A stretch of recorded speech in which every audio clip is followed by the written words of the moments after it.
வணக்கம். இந்திய நேரப்படி காலை 8:30 மணி செய்திகள். முதலில் ஜெம் தலைப்பு செய்திகளை காணலாம். கேரளா உட்பட 5 மாநில ஆளுநர்கள் மாற்றம். ஜனாதிபதி திரௌபதி முர்மு உத்தரவு. உலகம் முழுவதும் கிறிஸ்துமஸ் பண்டிகை கோலாகலம். தேவாலயங்களில் இரவு பிரார்த்தனை. ப்ரோ கபடி லீக் போட்டி. பெங்கால் வாரியர்ஸ் அணியை வீழ்த்தி யூ மும்பா அணி வெற்றி. ஜம்மு காஷ்மீரில் ராணுவ வாகனம் பள்ளத்தாக்கில் கவிழ்ந்து விபத்து. 5 வீரர்கள் உயிரிழப்பு. ஆப்கானிஸ்தானில் நள்ளிரவில் தொடர் வான்வழி தாக்குதல். 15 பேர் உயிரிழப்பு. சென்னையில் அடுத்த 48 மணி நேரத்தில் மிதமான மழைக்கு வாய்ப்பு. வானிலை ஆய்வு மையம் தகவல். இனி விரிவான செய்திகளை காணலாம். இந்தியாவில் உள்ள பல்வேறு மாநிலங்களில் ஆளுநர்களை ஜனாதிபதி திரௌபதி முர்மு அதிரடியாக மாற்றம் செய்துள்ளார். ஜனாதிபதி திரௌபதி முர்மு நாட்டில் சில மாநிலங்களில் ஆளுநர்களை மாற்றி அமைத்தும் புதிதாக சிலரை நியமித்தும் உத்தரவிட்டுள்ளார். அதன்படி பீகார் மாநில ஆளுநராக செயல்பட்டு வந்த ராஜேந்திர விஸ்வநாத் அலேகர் கேரள மாநில ஆளுநராகவும், கேரள மாநில ஆளுநராக செயல்பட்டு வந்த ஆரிஃப் முகமது கான் பீகார் மாநில ஆளுநராகவும் நியமனம் செய்யப்பட்டுள்ளார். இதனைத் தொடர்ந்து மிசோர் மாநில ஆளுநராக செயல்பட்டு வந்த அரிபாப்பு கம்பம்பதி ஒடிசா மாநில ஆளுநராகவும், முன்னாள் உள்துறை செயலாளர் அஜய்குமார் பல்லா மணிப்பூர் மாநில ஆளுநராகவும், முன்னாள் மத்திய அமைச்சர் விஜய்குமார் சிங் மிசோர் மாநில ஆளுநராகவும் நியமனம் செய்யப்பட்டுள்ளனர். உலகம் முழுவதும் இன்று கிறிஸ்துமஸ் பண்டிகை கிறிஸ்தவர்களால் உற்சாகமாக கொண்டாடப்பட்டு வருகிறது. இந்தியாவின் தலைநகர் டெல்லியில் உள்ள முக்கியமான தேவாலயங்கள் மின்னொலியால் ஜொலிக்கின்றன. தமிழகத்தில் வழக்கமான உற்சாகத்துடன் நள்ளிரவு முதல் கிறிஸ்துமஸ் உற்சாகமாக கொண்டாடப்பட்டு வருகிறது. சென்னையில் உள்ள முக்கியமான தேவாலயங்கள் வண்ண விளக்குகளால் அலங்காரம் செய்யப்பட்டிருந்தது. பெரும்பாலான தேவாலயங்களில் ஆட்டு கொட்டைகளில் இயேசு பிறந்து சித்தரிக்கும் வகையில் குடில்கள் அமைக்கப்பட்டிருந்தது. அவற்றை பொதுமக்கள் ஆர்வமுடன் பார்வையிட்டு மகிழ்ச்சி அடைந்தனர். இதனைத் தொடர்ந்து தேவாலயங்களில் புத்தாடையுடன் குடும்பத்தினர் மற்றும் நண்பர்களுடன் வந்த பிரார்த்தனையில் ஈடுபட்டனர். மேலும் பரஸ்பரம் நபர்களுக்கும் உறவினர்களுக்கும் கிறிஸ்துமஸ் வாழ்த்துக்களை தெரிவித்துக் கொண்டனர். இந்நிலையில் கிறிஸ்துமஸ் நிகழ்வை மக்கள் அமைதியாக கொண்டாடும் வகையில் மாநகர போலீஸ் பலத்த பாதுகாப்பு ஏற்பாடுகளை செய்திருந்தனர். சென்னையில் மட்டும் சுமார் 8000 போலீசார் இரவு முதல் பாதுகாப்பு பணியில் ஈடுபட்டுள்ளனர். புனேவில் நடைபெற்ற ப்ரோ கபடி லீக் போட்டியில் பெங்கால் வாரியர்ஸ் அணியை வீழ்த்தி யூ மும்பா அணி வெற்றி பெற்றது. 12 அணிகள் இடையிலான 11வது ப்ரோ கபடி லீக் தொடரின் முதற்கட்ட லீக் ஆட்டங்கள் ஐதராபாத்திலும், 2வது கட்ட லீக் ஆட்டங்கள் நொய்டாவிலும் நடைபெற்று முடிந்தன. இந்த தொடரின் 3வது கட்ட லீக் ஆட்டங்கள் தற்போது புனேவில் நடைபெற்று வருகிறது. இந்த தொடரில் 2 லீக் ஆட்டங்கள் நடைபெற்று முடிந்தன. அதன்படி இரவு 8 மணிக்கு தொடங்கும் முதல் ஆட்டத்தில் பெங்களூர் புல்ஸ் யூபி யோதாஸ் அணிகள் மோதின. ஆட்டத்தில் 44 புள்ளிக்கு 30 என்ற புள்ளி கணக்கில் பெங்களூர் புல்ஸ் அணியை வீழ்த்தி யூபி யோதாஸ் அணி வெற்றி பெற்றது. தொடர்ந்து இரவு 9 மணிக்கு தொடங்கிய மற்றொரு ஆட்டத்தில் பெங்கால் வாரியர்ஸ் யூ மும்பா அணிகள் மோதின. இதில் 36க்கு 27 என்ற புள்ளி கணக்கில் பெங்கால் வாரியர்ஸ் அணியை வீழ்த்தி யூ மும்பா அணி வெற்றி பெற்றது. சென்னையில் அடுத்த 48 மணி நேரத்தில் மிதமான மழை பெய்ய வாய்ப்புள்ளதாக வானிலை ஆய்வு மையம் தெரிவித்துள்ளது. தென்மேற்கு மற்றும் அதனை ஒட்டிய மத்திய மேற்கு வங்கக்கடல் பகுதியில் ஆழ்ந்த காற்றழுத்த தாழ்வு பகுதி நிலவி வருகிறது. அதேபோல் லட்சத்தீவு மற்றும் அதனை ஒட்டிய பகுதியிலும் ஒரு வளிமண்டல கீழடுக்கு சுழற்சி நிலவி வருகிறது. இந்நிலையில் வட தமிழகத்தை நெருங்கியுள்ள இந்த காற்றழுத்த தாழ்வு பகுதி இன்று அதே இடத்தில் காற்றழுத்த தாழ்வு பகுதியாக வலுவிழக்கக்கூடும் என்று சென்னை வானிலை ஆய்வு மையம் தெரிவித்துள்ளது. இதன் காரணமாக வரும் 30ஆம் தேதி வரை வட தமிழகத்தில் ஒரு சில இடங்களிலும், புதுவை மற்றும் காரைக்கால் பகுதியிலும் இடி மின்னலுடன் லேசான முதல் மிதமான மழை பெய்ய வாய்ப்புள்ளதாக தெரிவித்துள்ளது.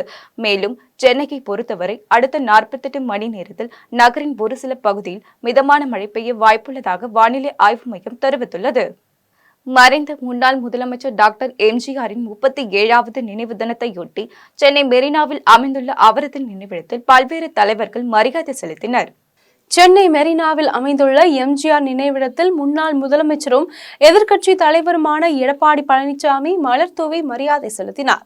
அப்போது செய்தியாளர்களை சந்தித்த முன்னாள் அமைச்சர் ஜெயக்குமார், திமுக அரசை நம்பாமல் நம்மை நாமே பாதுகாத்துக் கொள்ள வேண்டிய நிலைக்கு தமிழக மக்கள் தள்ளப்பட்டு இருப்பதாகவும், திமுக ஆட்சிக்கு வந்தால் நீண்ட ஆண்டுகளாக சிறையில் இருக்கும் இஸ்லாமிய சிறை கைதிகளை விடுவிப்போம் என்று சொல்லி ஆட்சிக்கு வந்த திமுக இதுவரை அவர்களை விடுவிக்காதது ஏன் என்று கேள்வி எழுப்பினார். பின்னர் எம்ஜிஆர் நினைவிடத்தில் மரியாதை செலுத்திய சசிகலா தெரிவிக்கையில், எங்க தலைவர்கள் எப்பொழுதும் ஏழை எளியவர்களின் பக்கம்தான் என்றும், அதிமுக ஒன்றிணைவது குறித்து விரைவில் நல்லது நடக்கும் என்றும் தெரிவித்தார். அப்போது பேசிய அமமுக பொதுச் செயலாளர் டிடிவி தினகரன், எடப்பாடி பழனிசாமி தலைமையில் அதிமுக நாளொரு மேனியாக பொழுதொரு மேனியாக பலவீனமாகி வருகிறது என்றும், ஜெயலலிதாவின் தொண்டர்கள் அனைவரும் ஒன்றிணைந்து செயல்பட்டால் மட்டுமே திமுகவை வீட்டுக்கு அனுப்ப முடியும் என தெரிவித்தார்.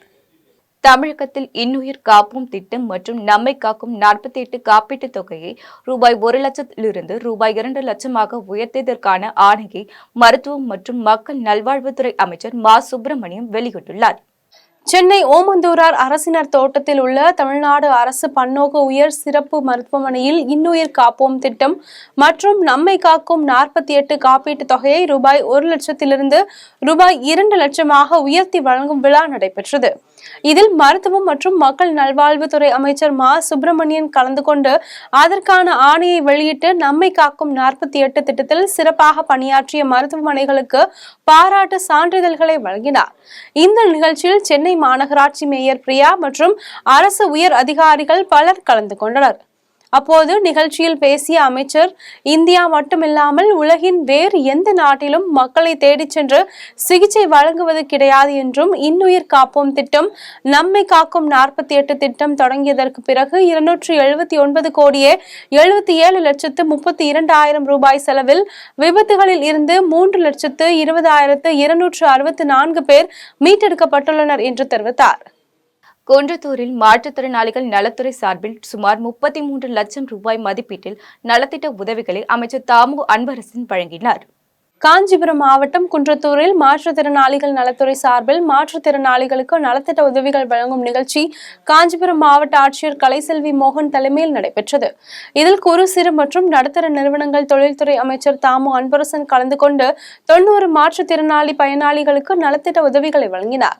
33,41,000 ரூபாய் மதிப்பீட்டில் 3 சக்கரம் பொருத்தப்பட்ட மோட்டார் சைக்கிள், படிப்பு உபகரணங்கள், காது கேட்பு உபகரணம் உள்ளிட்ட பல்வேறு நலத்திட்ட உதவிகள் வழங்கப்பட்டது. மேலும் செவித்திறன் அற்றவர்களுக்கு செவித்திறன் மேம்படுத்தும் கருவியை வழங்கிய அமைச்சர் அவை சரியாக செயல்படுகிறதா என்பதையும் கேட்டறிந்தார். இதில் மாற்றுத்திறனாளிகள் நலத்துறை அதிகாரிகள் மற்றும் பலர் கலந்து கொண்டனர். மக்கள் அனைவரும் கலைஞரை மறந்து வருவதால் தான் மக்கள் வரி பணத்தில் கட்டப்படும் கட்டிடங்களுக்கு அவரது பெயரை வைக்கிறார்கள் என முன்னாள் அமைச்சர் செல்லூர் ராஜு தெரிவித்துள்ளார். அதிமுக நிறுவன தலைவரும் முன்னாள் முதலமைச்சருமான எம்ஜிஆரின் 37வது நினைவு தினத்தை முன்னிட்டு மதுரை KK நகரில் உள்ள எம்ஜிஆர் ஜெயலலிதா சிலைகளுக்கு முன்னாள் அமைச்சர் செல்லூர் ராஜு ஏராளமான அதிமுக தொண்டர்களுடன் இணைந்து மாலை அணிவித்து மரியாதை செய்தார். பின்னர் செய்தியாளர்களை சந்தித்த அவர், திமுகவில் ஸ்டாலினும் உதயநிதி ஸ்டாலினும் ஜொலிக்கிறார்கள் என்றும், மக்கள் அனைவரும் கலைஞரை மறந்து வருவதால் தான் மக்கள் வரிப்பணத்தில் கட்டப்படும் கட்டிடங்களுக்கு அவரது பெயரை வைக்கிறார்கள் என தெரிவித்தார். குழந்தைகள் விரும்பி உண்ணும் பாப்கார்னுக்கு GST-ஐ உயர்த்துவது கண்டனத்திற்குரியது, அதை ஏற்றுக்கொள்ள முடியாது என்றும் கூறினார். சமையல் பொருள் விலை ஏறி போச்சு, கட்டுமான பொருள் விலை ஏறி, இன்னைக்கு வாங்கும் சக்தி மக்கள் மத்தியில் குறைவாகிவிட்டது. இன்னைக்கு மக்கள் ரொம்ப துன்பப்படுறாங்க, வேலை வாய்ப்பு இல்லை. இங்கே இருக்கிற பெரிய பெரிய தொழிற்சாலையெல்லாம் அடுத்த மாநிலங்களுக்கு போய்கிட்டு இருக்காங்க.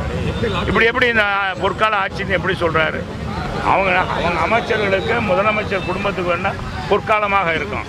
தூத்துக்குடி மாவட்டத்தை இயற்கை பேரிடர் மாவட்டமாக அறிவிக்க வேண்டும் என முன்னாள் அமைச்சர் கடம்பூர் ராஜு கோரிக்கை விடுத்துள்ளார்.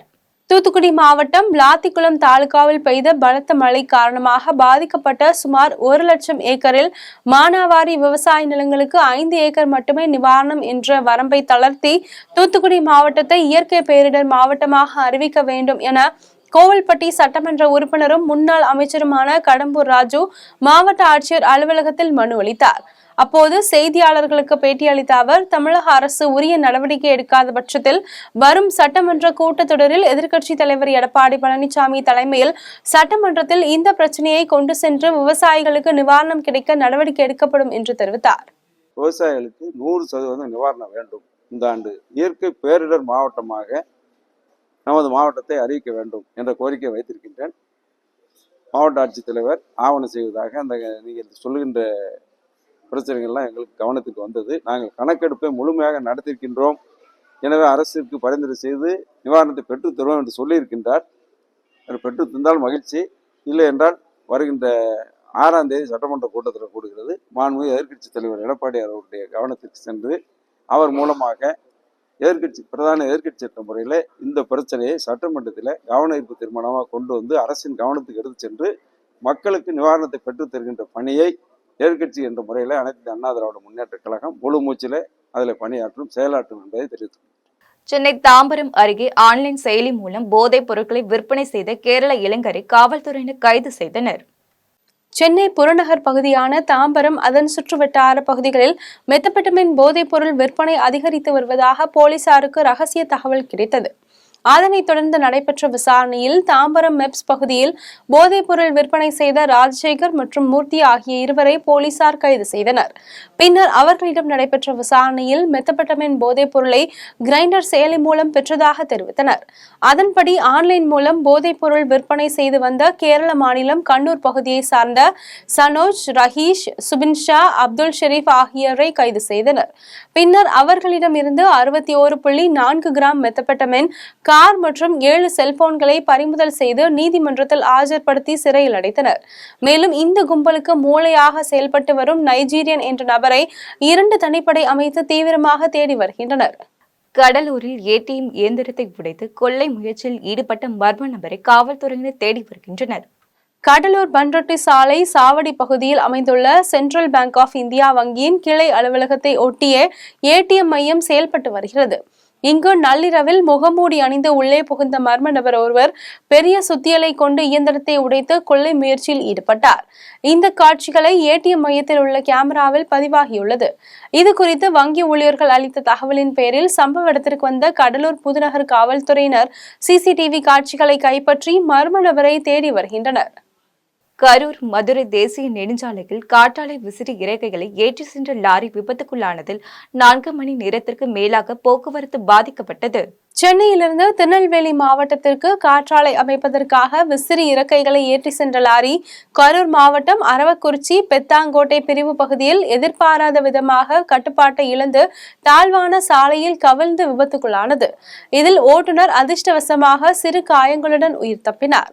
பின்னர் 4 மணி நேரத்திற்கும் மேலாக 2 கிரேன் உதவியுடன் விசிறிகள் மற்றும் லாரியை மீட்டனர். அப்போது காவல்துறையினர் போக்குவரத்தை சீர்படுத்துவதற்காகவும் பாதிப்பு ஏற்பட்ட பாதையை ஒரு வழி பாதையாக மாற்றியும் போக்குவரத்து நெரிசலை சீர்படுத்தினர். கடலூர் மாவட்டம் வேப்பூர் அருகே அடுத்தடுத்து கடை மற்றும் வீடு ஆகிய 2 இடங்களில் சுமார் 60,000 ரூபாய் பணம் மற்றும் 7 சவரன் தங்க நகையை திருடி சென்ற மர்ம நபர்களை போலீசார் தேடி வருகின்றனர். கடலூர் மாவட்டம் வேப்பூர் திருச்சி சென்னை தேசிய நெடுஞ்சாலையில் அமைந்துள்ள அரியநாச்சி பேருந்து நிறுத்தம் அருகே அருள் என்பவர் மாட்டு தீவனம் கடை நடத்தி வருகிறார். இவர் வழக்கம் போல் இரவு கடையை பூட்டிவிட்டு சென்ற நிலையில் கடையின் பூட்டை மர்ம நபர்கள் உடைத்து கல்லாவில் இருந்த 37,000 ரூபாய் பணம், லேப்டாப் மற்றும் சிசிடிவி கேமராவை சேதப்படுத்தி ஹார்ட் டிஸ்கையும் திருடி சென்றுள்ளனர். மேலும் அந்த கடையின் அருகே உள்ள பூங்குடி என்பவர் வீட்டின் கதவை உடைத்து பீரோவில் இருந்து 23,000 ரொக்கம், 7 சவரன் தங்க ஆபரணங்கள், வெள்ளி கொலுசு ஆகியவற்றை திருடி சென்றுள்ளனர். இது குறித்து வேப்பூர் போலீசார் வழக்கு பதிவு செய்து அப்பகுதியில் உள்ள சிசிடிவி காட்சிகளை வைத்து குற்றவாளிகளை தேடி வருகின்றனர். ஸ்ரீவில்லிபுத்தூர் அருகே 2,000 ரூபாய் கடனுக்காக நாட்டு வெடிகுண்டுகளை வீசி தாக்குதலில் ஈடுபட்ட பெண் உட்பட 7 பேரை போலீசார் கைது செய்தனர். விருதுநகர் மாவட்டம் ஸ்ரீவில்லிபுத்தூர் அருகே செண்பகத்தோப்பு பகுதியை சேர்ந்தவர் சூர்யா, மம்சாபுரம் பகுதியை சேர்ந்தவர் பாண்டி, இருவரும் விவசாய கூலி தொழிலாளர்கள். சூர்யா செலவிற்காக பாண்டியிடம் ரூபாய் 2000 பணம் வாங்கியுள்ளார். ஆனால் பணத்தை திருப்பி தரவில்லை என்று தெரிகிறது. இதையடுத்து பாண்டி தனது நண்பர் சங்கிலி உள்ளிட்டோருடன் இரவு சூர்யாவின் வீட்டிற்கு பணத்தை வாங்க சென்றுள்ளார். அப்போது அவர்களுக்குள் தகராறு ஏற்பட்டது. இதில் பாண்டி தரப்பில் தாக்கியதில் சூர்யா காயமடைந்தார். இதையடுத்து சூர்யா தனது வீட்டில் இருந்த நாட்டு வெடிகுண்டுகளை எடுத்து வீசியதாக கூறப்படுகிறது. ஆனால் குண்டுகள் வெடிக்கவில்லை. இதில் அச்சமடைந்த பாண்டி மற்றும் அவரது நண்பர்கள் அங்கிருந்து ஓடியுள்ளனர்.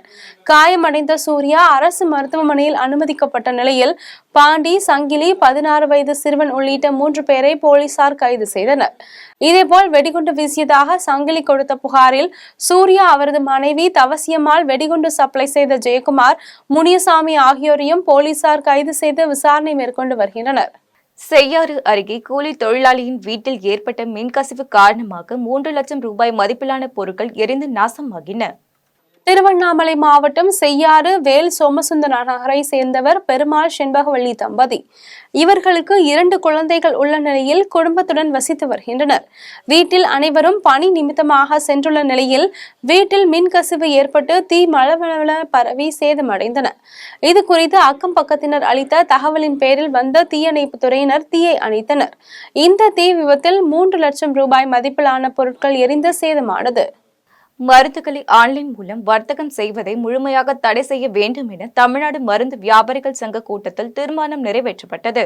மதுரை காமராஜர் சாலையில் அமைந்துள்ள தமிழ்நாடு தொழில் வர்த்தக சங்க வளாகத்தில் CND மருத்துவ சங்கத்தின் மாநில பொதுக்குழு மற்றும் தமிழ்நாடு மருந்து வியாபாரிகள் சங்கத்தின் கூட்டம் நடைபெற்றது. இதில் மாவட்ட பொதுக்குழு தலைவர் கணேசன், பொதுச் செயலாளர் சரவணன், பொருளாளர் செண்பகராஜ், தலைவர் சோழா மகேந்திரன் உள்ளிட்ட நிர்வாகிகள் பங்கேற்றனர். அப்போது செய்தியாளர்களை சந்தித்த சோழா மகேந்திரன், மருந்துகளை ஆன்லைன் மூலம் வர்த்தகம் செய்வதை முழுமையாக தடை செய்திட வேண்டும் என்றும், மருந்துகளுக்கென ஒரே விதமாக 5% GST விதித்திட வேண்டும் என்றும் கேட்டுக்கொண்டார். மேலும் விற்பனை பில்களில் உள்ள 2 வகையான வழிமுறைகளை மாற்றியமைத்து ஒரே மாதிரியான விற்பனை பில் பராமரிப்பதற்கு வழிவகை செய்திட வேண்டும் எனவும் வலியுறுத்தினார். ஆன்லைன் வர்த்தகத்தால் பல்வேறு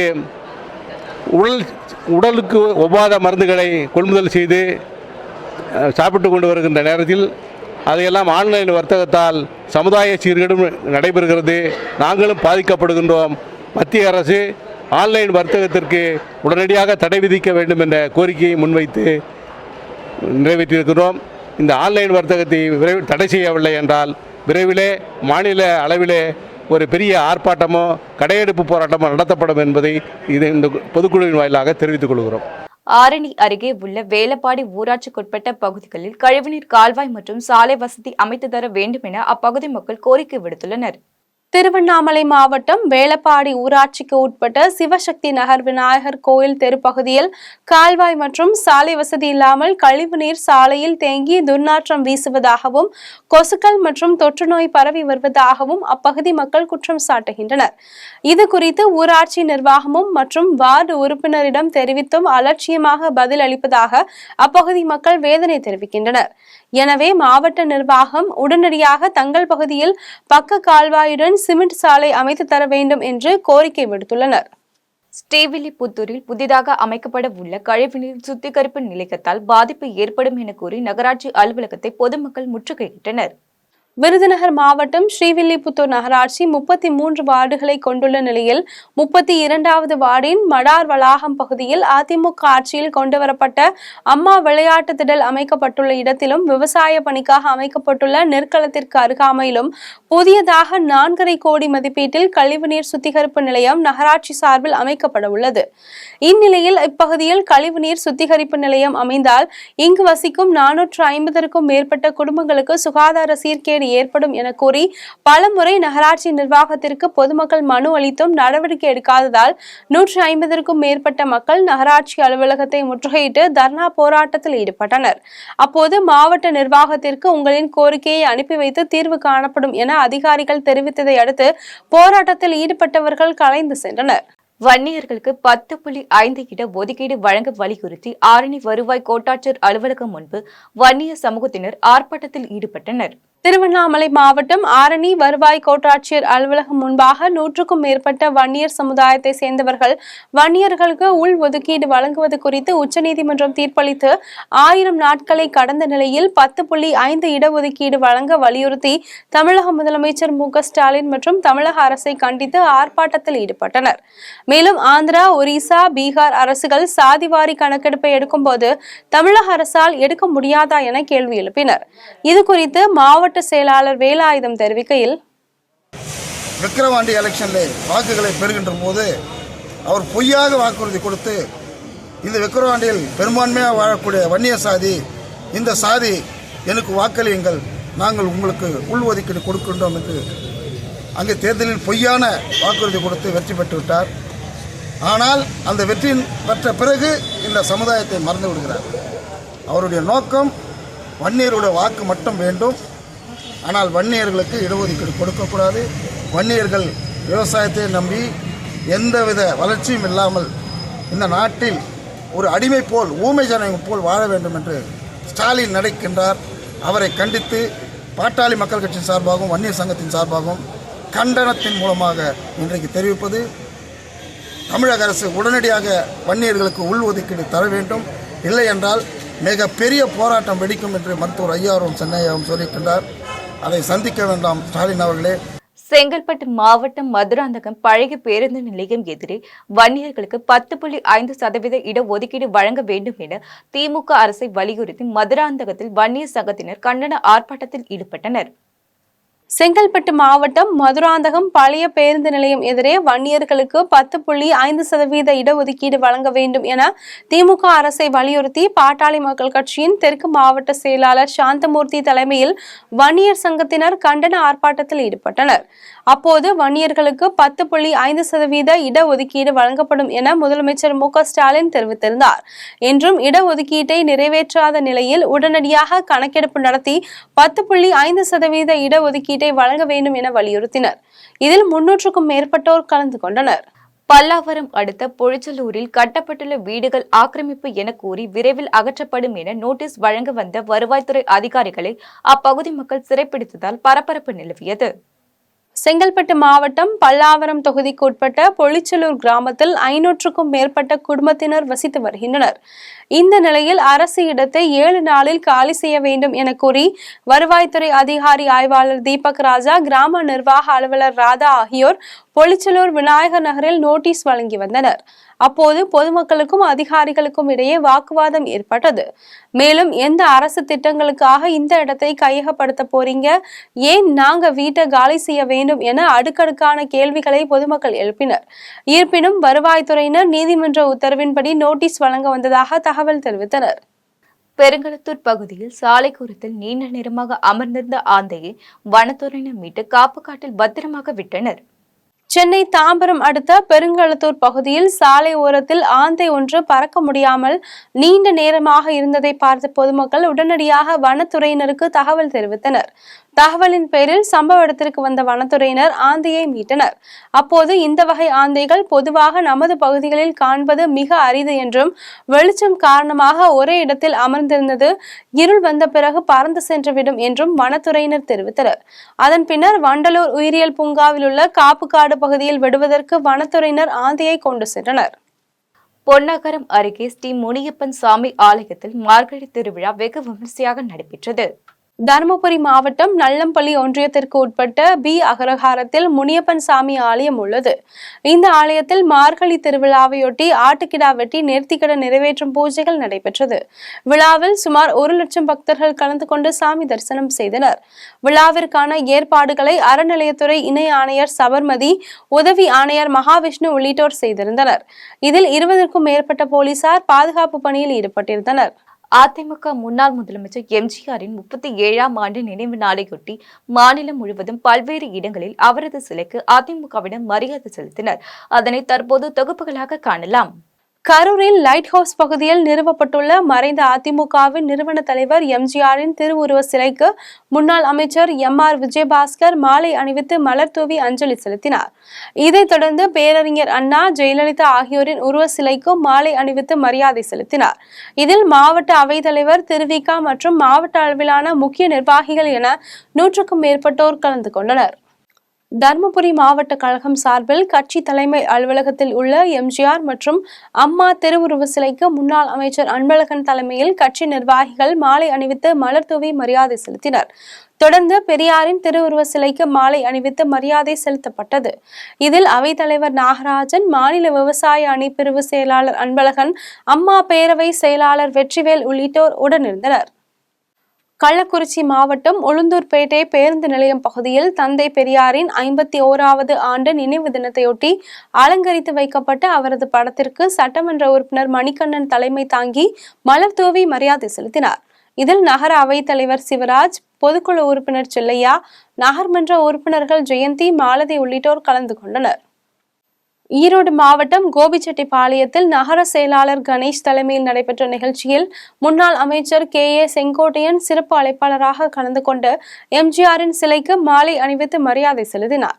இதில் கோபி ஒன்றிய செயலாளர் குறிஞ்சிநாதன் மற்றும் நிர்வாகிகள் உட்பட பலர் கலந்து கொண்டனர். ராணிப்பேட்டை கிழக்கு மாவட்டம் அரக்கோணம் நகர அதிமுக சார்பில் முன்னாள் முதலமைச்சர் எம்ஜிஆரின் நினைவு நாளையொட்டி எஸ்கேட் பகுதியில் இருந்து பழைய பேருந்து நிலையம் வரை மௌன ஊர்வலம் எதிர்க்கட்சி துணை கொறடா ரவி தலைமையில் நடைபெற்றது.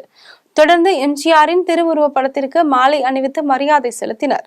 பின்னர் பொதுமக்களுக்கு அன்னதானம் வழங்கினர். இதில் நகர செயலாளர் பாண்டுரங்கன், ஒன்றிய செயலாளர்கள் விஜயன், பழனி, பிரகாஷ் உள்ளிட்டோர் கலந்து கொண்டனர்.